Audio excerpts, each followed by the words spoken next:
सात्संगतजी प्रेमाने बोलूया. धन निरंकारजी. सात्संगतजी, एक प्रश्न असा विचारण्यात आला होता की जेव्हा पैसा कमवत असतो, पैशाच्या मागे धावतो, त्यावेळी भक्ती मागे राहते, आणि ज्यावेळेस भक्तीच्या मागे धावतो त्यावेळी पैसा कमवणंच राहून जातं. मग ह्या दोन गोष्टींचा बॅलन्स कसा साधायचा? तर याचं काही उत्तर मिळत नाही. कृपया जर तुम्हाला काही सांगता आलं याच्यावरती तर सांगा.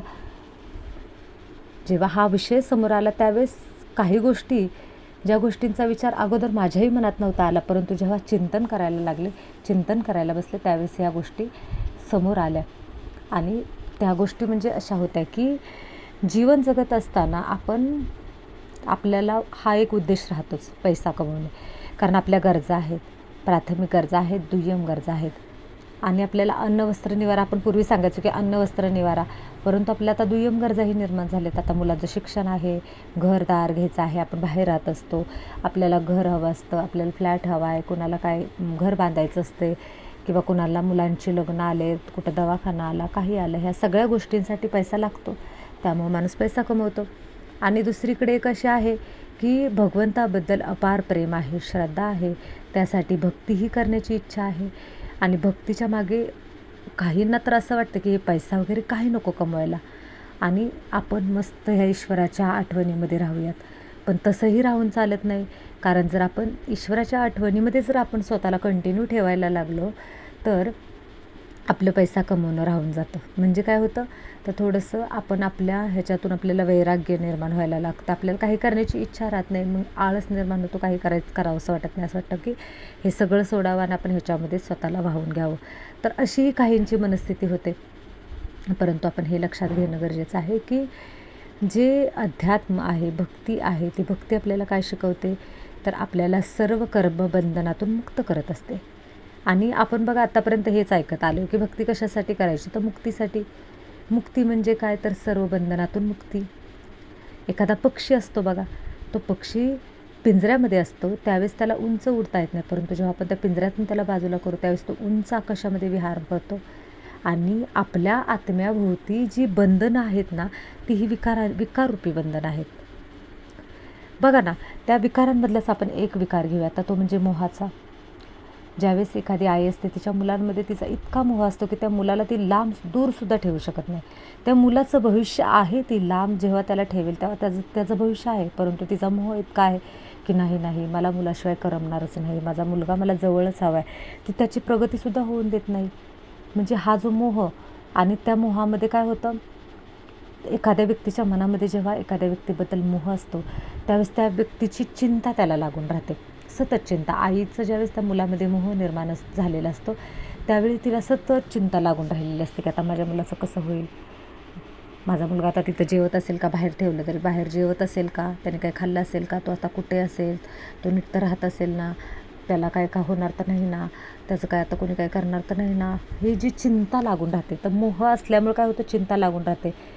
जर त्याच्या आईचं जर त्या मुलावरती अपार प्रेम असेल, शुद्ध प्रेम असेल, तर त्या आईला असं वाटतं की माझा मुलगा जिथे कुठे असेल ना, त्याला जे आवडते त्या ठिकाणी तो आहे, म्हणजे तो खुशच राहील, मला त्याची काही चिंता नाही. आणि ती आई चिंता करत नाही, तर त्या बाळासाठी शुभभावना देते, त्या बाळासाठी तिच्या सदिच्छा असतात, आणि सतत सकाळी उठता बसता खाता पिता त्या बाळाला आशीर्वादाचे तिचे बोल असतात, शुभभावना शुभकामना सुरू असते. आणि आशीर्वाद हा जो आईवडिलांचा आशीर्वाद असतो ना, तो मुलांना खूप प्रगतीसाठी खूप चांगला असतो. आणि तसंही म्हटलं जातं की आपण जसा विचार करतो तसंच घडत जातं. म्हणजे जेव्हा शुद्ध प्रेम असतं त्यावेळेस ते विचारसुद्धा शुद्ध असतात, आणि त्या मुलांसाठी ते दुवा बनतात, आणि मुलांच्या प्रगतीसाठी ते छान असतात. परंतु आपण ज्यावेळेस आपलं बाळ कुठेतरी आहे, बाहेर आहे, आणि ती चिंतातुराई मोहामध्ये अडकलेली, ती इतके विचार करते, इतके निगेटिव्ह विचार, त्याला काय झालं तर नसेल ना, असं तर नसेल ना, तसं तर नसेल ना, आणि त्याच्यामध्ये काय होतं, त्या विचारांची तरंग सगळीकडे पसरतात, आणि जे घडायला नको तेच घडतं. म्हणजे काय होतं तर ही जी मोहाचं जे बंधन असतं ते दुःखी करतं, माणसाला व्याकुळ करतं. कारण ते आईचा जीव त्याच्यामध्ये अडकलेला असतो, तिचा जीव व्याकुळ होतो, ती खूप घायाळ होते त्याच्यामध्ये. परंतु जेव्हा त्या आईचं शुद्ध प्रेम असतं त्यावेळेस ती निश्चिंत असते, आणि मन एकदम स्वच्छ साफसुथरं ठेवून त्याला फक्त शुभभावना आशीर्वाद देत असते.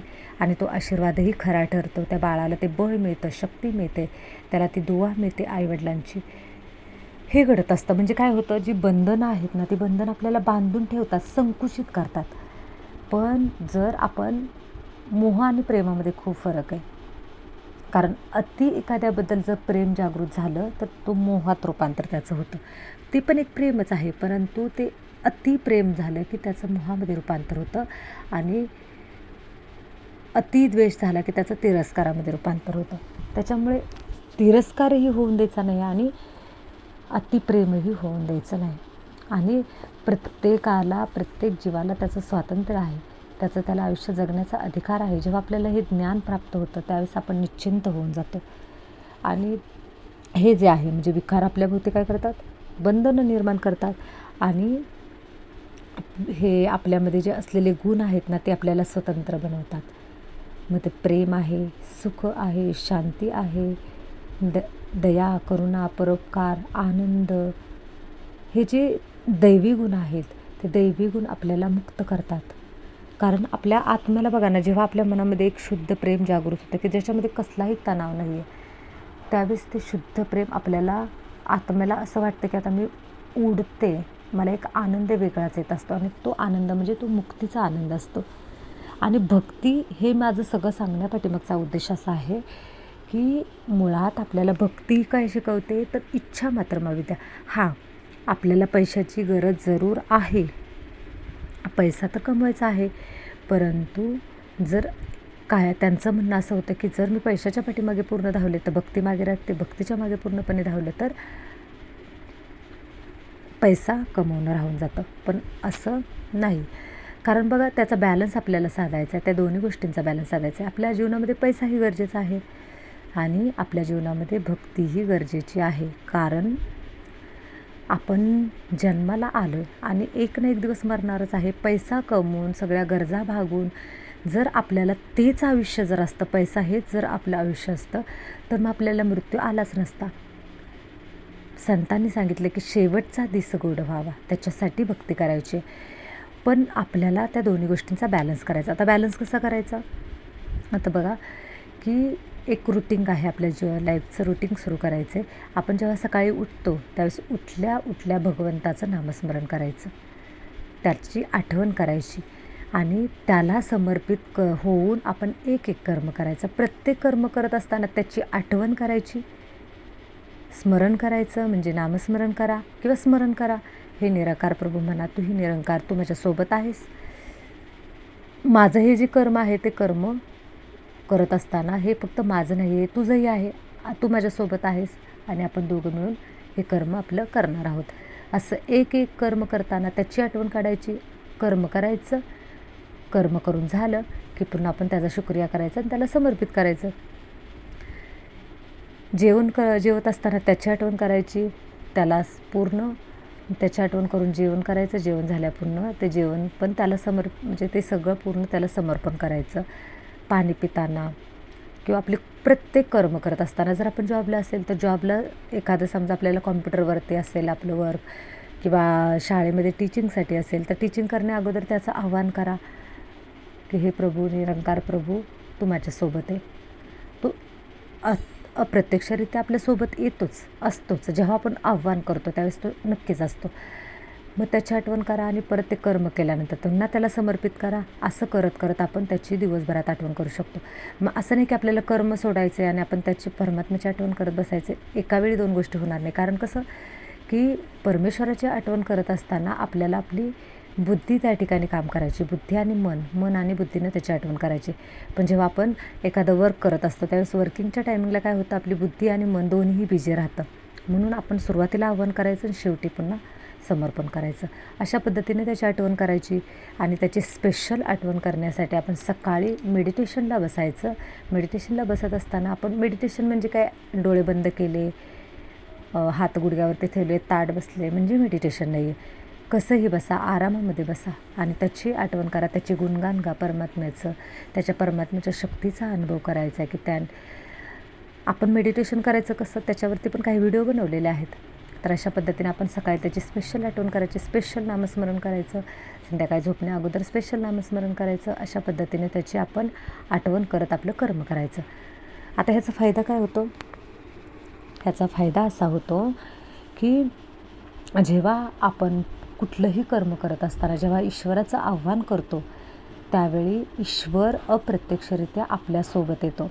आणि जेव्हा अप्रत्यक्षरित्या ईश्वर आपल्यासोबत येतो त्यावेळी आपलं ते कर्म कदाचित त्याच्यामधून काहीतरी चुकीचं घडणार असेल तरी तो ईश्वर आपल्यासोबत असल्यामुळे, ती ईश्वरी शक्ती आपल्यासोबत असल्यामुळे ते चुकीचं कर्म ते आपल्याकडून घडू देत नाही, आपल्यासोबत राहते. कारण तो सखा आहे, दोस्त आहे. आणि तो निरंकार प्रभू असा दोस्त आहे की तो कधीही आपल्याला धोका देऊ शकत नाही. कारण तो शरीरधारी नाही आहे, तो निराकार स्वरूपामध्ये आहे. तर त्याच्यावरती कोणत्याच ह्या भौतिक गोष्टींचा प्रभाव नाही आहे. त्यामुळे हा प्रभू आपल्यासोबत राहतोच राहतो. आणि तो आपलं कर्म चुकीचं घडवण्या अगोदरच आपल्याला थांबवतो तिथं. आपल्यालाही कळत नाही हे कसं घडते. हा अनुभव मी खूप वेळा घेतलेला आहे. म्हणजे मी नेहमी घेते की जेव्हा मी त्याच्या आठवणीमध्ये कर्माला सुरुवात करते तर मला असं जाणवते की त्याच्यात माझं हे चुकणार होतं, पण हे मला त्यावेळेस ते क्लिक झालं. त्या चुका कितीतरी दुरुस्त करण्याचं काम हा निरंकार प्रभू करत असतो. आणि मग आपल्याला असं प्रत्येक कर्मामध्ये आपण त्याला सोबत ठेवलं की. आणि दुसरी गोष्ट म्हणजे जेव्हा आपण प्रभू परमात्म्याची आठवण करतो त्यावेळेस तो प्रभू परमात्मा निश्चल, निस्वार्थ, स्वच्छ आणि सुंदर आहे. म्हणजे कसा निर्मळ आहे, त्याच्यामध्ये कोणत्याही प्रकारची वासना नाही आहे, असा तो प्रभू परमात्मा शुद्ध परमात्मा आहे. जेव्हा आपण त्याची आठवण करतो त्यावेळेस मनातली सगळी जी निगेटिव्हिटी आहे ती सगळी दूर होते. आणि आपण जेव्हा ते कर्म करायला घेतो त्यावेळेस आपलं मन पूर्ण क्लीन असल्यामुळे आपण ते कर्म करायला घेतो त्यावेळेस ते कर्मसुद्धा अगदी शुद्ध भावनेने स्वच्छ आणि सुंदर होतं आणि त्या कर्माची क्वालिटी वाढते. माझ्या जीवनामध्ये असे खूप सारे किस्से घडलेले आहेत की जेव्हा त्याच्यावरती त्याला सोपवून जेव्हा मी कर्म करते त्यावेळेस पुढं काहीतरी अशा अघटित घटना घडणाऱ्या असतात ना, त्यासुद्धा मला क्लिक होतात. पण ज्यावेळी मी त्याला विसरते आणि मी माझ्याच पद्धतीने अहंकाराने कर्म करत असते त्यावेळी मात्र मला त्या गोष्टींचा फटका बसतो. कधीकधी तर एक दिवस तर असा किस्सा घडला होता की म्हणजे दारामध्ये ते ड्रेस वगैरे विकतात ते लोक आले होते. आणि एकदा असं घडलं की मी प्रभू परमात्म्याला समर्पित झाले आणि प्रभू परमात्म्याला असं सकाळी उठल्या पण सांगितलं होतं की आज दिवसभर जे मी काही कर्म करेल त्या सगळ्या कर्मामध्ये तू माझा साथी असशील, सोबती असशील. आणि बरोबर ते लोक जेव्हा दारात येणार होते त्याच्या अगोदरसुद्धा मी त्याचं आव्हान केलं होतं की कदाचित मी मध्ये आधी जर तुला विसरले तरी पण आता मी जे पण काही कर्म करेल त्या माझ्यासोबत तू उभा राहा. दुपारचं पण एकदा सांगितलं आणि तेव्हा ते लोक आले. आणि त्यावेळेस कंडिशन अशी घडली होती की त्यांनी ते ड्रेस दाखवले. ते ड्रेस छान